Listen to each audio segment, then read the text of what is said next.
Yo, welcome to a video of me just yapping the whole time.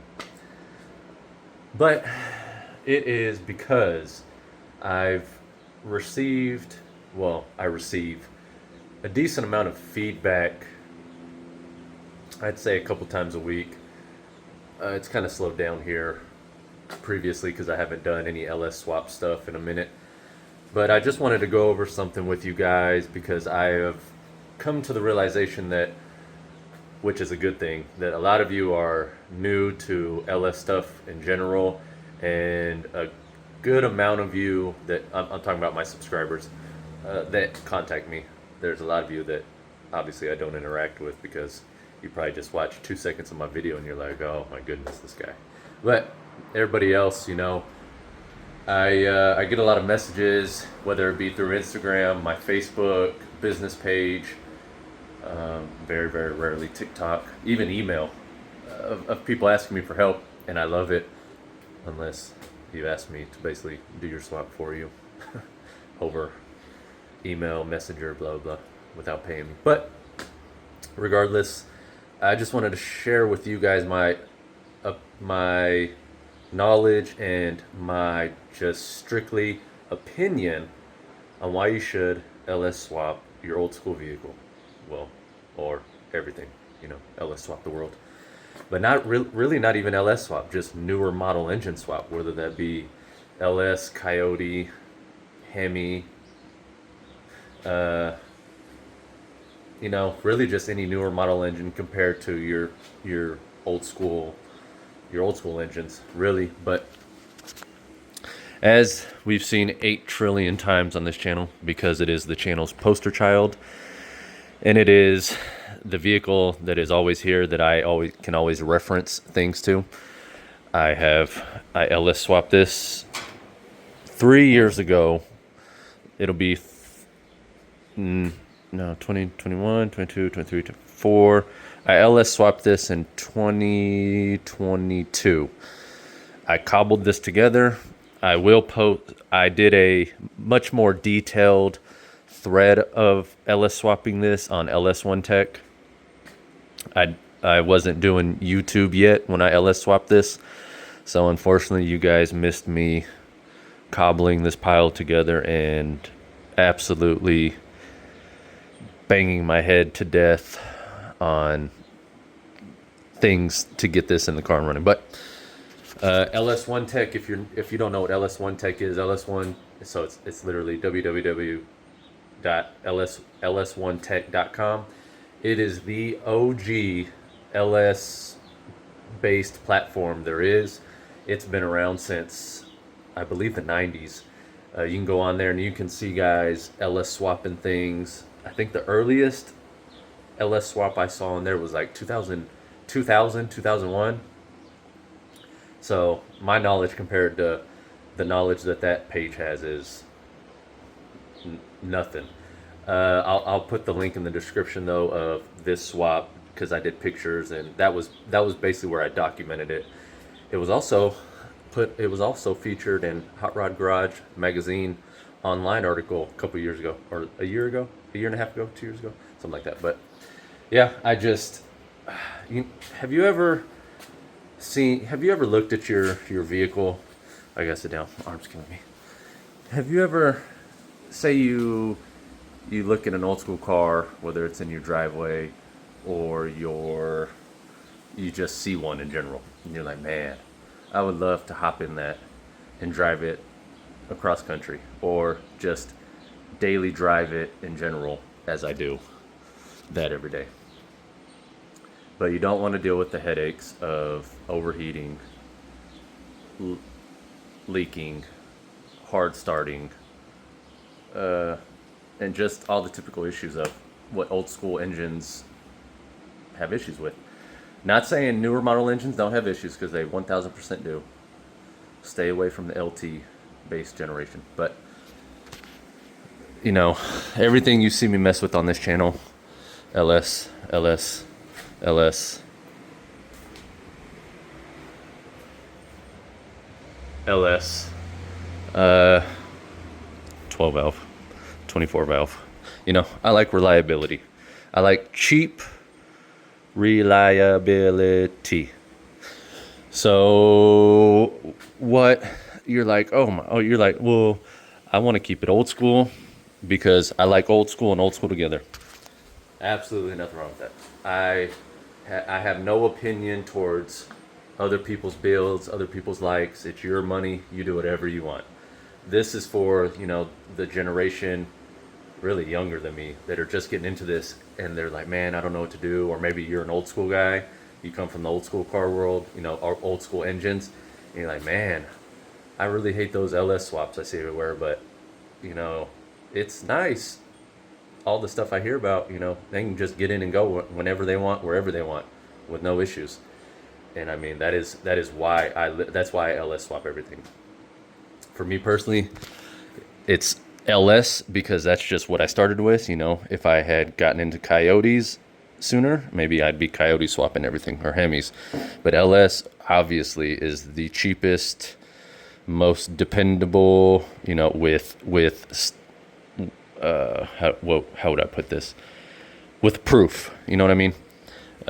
You could be a Hemi guy, you could be a Coyote guy, you could be a 12 valve guy. I want a 12 valve swap a lot of other things. I'm not strictly just LS based. I really love 12 valves, but my knowledge of 12 valves is very minimal. Well, diesels in general. LS is just where I learned, and that's just what I've stuck with, and that's where 99% of my knowledge is now. But I want to take this to tuck. I'm planning on taking this to duct tape drags. There's quite a few things I want to do before that. If you don't know, or if you're new, or if you just don't watch my videos all the way through, I live in the middle of Texas. It is October 11th, 12th today, and it is mid-90s still. And I still daily drive this car. And I can daily drive this car in the Texas heat, not turn my fan on. I know this because I accidentally did it before. And I will still run under 190 degrees as long as I'm driving. That's with no fan on. That's a cheap eBay or Amazon, one of the two, same thing, radiator with a $40 electric fan from Summit. My favorite part about newer model engines and LS stuff in general is the cooling system. Obviously, I live where it's hot 16 months out of the year. If you can't keep your car cool, you can't drive it. I mean, it's the heart of the drivetrain. LS LS Gen 3, which is all I mess with, is literally just your Gen 1, Gen 2. That's why it's Gen 3 LS. It is just your updated, very well updated small block Chevy. It's small cubic inches. This 6.0, a lot of new people assume that 6.0s are like big blocks, but they're literally not. Some of them are, I believe, oh man, you're going to have to Google fact check me on this, but they are 360 cubic inches, somewhere around there. They're practically just your 350. This is a 4.8. This is equivalent to I think it's 298 cubic inches. And then the 5.3 is 305. No. 4.8 is like 4.8 is equivalent to like your 305, and a 5.3 is like the equivalent to a 327. You'll have to Google those actual cubic inches because I'm just going off the top of my head, and I haven't looked at that in a long time because I legitimately don't care. I have a Monte Carlo I'll be swapping that obviously I know a lot of you are waiting for. It was going to get that 5.3, but I'm going a different route. But I got a little off topic there. I LS swap everything because I want to be able to drive the vehicle. I want to be able to get in it and just start it and just go. I don't want to get 2 miles down the road and I'm already overheating. 2 miles down the road and it's already vapor locking. 2 miles, well, that can happen with LS swaps and everything too. But anyways, I don't want to get down the road and it's running on 4 cylinders. I don't want to get down the road and I'm having carburetor issues. There's just a lot of issues that come along with old school engines and old school cars. Of course, you get one brand new, rebuilt. I'm talking about old school engines. You get one brand new, rebuilt. You stick the biggest radiator with fan shroud and electric fans you can get, and you drive it. You probably last a good 10,000-ish miles if you don't daily drive it and run it hard. But LS, literally every engine, unless it was brought to me by a customer and we bought it new, every engine you see me personally get, that one, the one in the corner, the one I previously put in the 79 Camaro, the LS I get that's going to go in the Monte Carlo in the back, they are all 200,000 plus mile engines. I have no clue the mileage on that one. I have no clue the mileage on that one. I've been daily driving this for almost 3 years. I have no clue the mileage on that one. And I have no clue the mileage on that one. But I guarantee you, that one, and that one will run with no issues if I stuck them in something. That's literally why that's there and that's there. That one's actually for sale. These are 6.0s. But a lot of people, especially from the old school world, you see old school engines and you see 100,000 miles on a small block Chevy, the old school small block Chevy. That's a lot of miles. I mean, that's 100,000 miles is practically about rebuild time. Now, you're gonna say, "Oh, I have a small block Chevy with like 250,000." Yes, but how well does it run? How much does it leak? It's 1,000% just personal preference. I'm just trying to get you guys that are on the fence about this, whether you're new to old school cars or you're very familiar with the old school engines and you want to take the leap to a new model engine, but you're like, man, the EFI, the wiring, the fuel system, it scares me. I was the same way. Absolutely the same way. I was a carb swap LS guy for most of my LS swap beginning to now stage. And then I did my first EFI swap and I was like, it was that easy. I was like, what have I been doing this whole time? And now I can wire up an LS swap in like 2 minutes. So if you need help on all that stuff, go back through my videos. But if you're on the fence or you're new and you're like, man, I do want to go this route, I just don't know how, you've come to the right spot. Just go through my videos. Stick around. Like, subscribe, follow, share with friends, preferably your mom. But it's a lot of yapping. I get a lot of people, they ask me my opinion, literally. They're like, would you go with this engine? Would you go with that engine? Would you go with this harness? Would you go with this fuel pump? Would you go with these motor mounts? Would you go with this oil pan? So this is a base video of, yes, LS swap it, Hemi swap it, Coyote swap it. Put a newer model engine. I don't care if it's a 4-cylinder. I don't care what. Just build something. This is my opinion. Build it to where you can enjoy the car. It is no fun having to work on your car just to keep it on the road every day or every weekend or every something, unless you're doing upgrades that you actually want to do. This car, it is nasty under here. It is dusty. It is not pretty at all. I very rarely pop the hood on this. I don't even check. I rarely check the oil. I rarely check the transmission fluid. I rarely check power steering fluid. I rarely check the coolant stuff because it literally gives me no issues. It gives me absolutely no reason to need to pop this hood and work on something. There are things that I need to work on, but They don't affect me hopping in,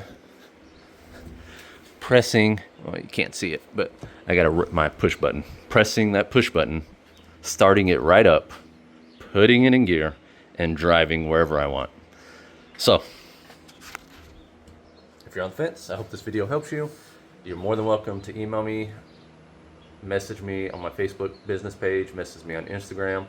I put that all in the description. I'll add the LS1 Tech thread of building this car. Go through my videos. I have so many, I guess you could say now, they're older videos that a lot of my new subscribers don't see, and I'm one of those people too. I don't go to somebody's YouTube and then just start scrolling through their videos, because I'm really only there because I saw a recent video. But if you need any help that's LS swap related, go through my videos first, like, subscribe, comment, and then if you need more help, shoot me a message. I offer consultation fees, meaning if you contact me and you need help with your swap from beginning to end, you need help finding parts, you need just someone with knowledge. Now, I don't know everything. I do not know everything. Please use Google first. I will help you as much as my knowledge allows me to help you. But I charge $100, and you get me from beginning to end. You know, say your car's completely blown apart, you get me from that stage to it's on the road stage. If you just have some general questions here and there, I'll answer those. I'm not going to be an asshole and be like, oh no, you got to pay me first. It's not how I do things. It's just, if you need me for an extended period of time, that's what the consultation fee is for. But yeah, sorry. I'm a yapper. I'm sorry. I apologize. I just try to take it from here and put it out here, and hopefully it sounds good to you here. But it probably doesn't, because I'm a little acoustic, or I'm more acoustic than I think. Anyways, let's swap the world, you know what I mean? And go build something. And you guys that are waiting for the G-body swap, you know, give me some time. I'm poor. I don't make any money. Well, I do, but it's very rarely. You know, it's hard to get work out here. It's hard for a pimp. But anyways, I appreciate you watching. I hope this helps. Like, subscribe, comment, do the whole thing. Let's keep my subscribers shooting up, so that maybe I can make some money at some point, and I can bring you guys so much more content. There's so much content-based stuff I see on Marketplace every day that I can't afford at the moment, but I'm trying. I promise I'm trying. I'm not looking for handouts. I appreciate you watching. Go LS swap something, go build something, go do something, unless you're in the middle of Texas and it's still hot as balls. But appreciate you watching. I'll see you next time.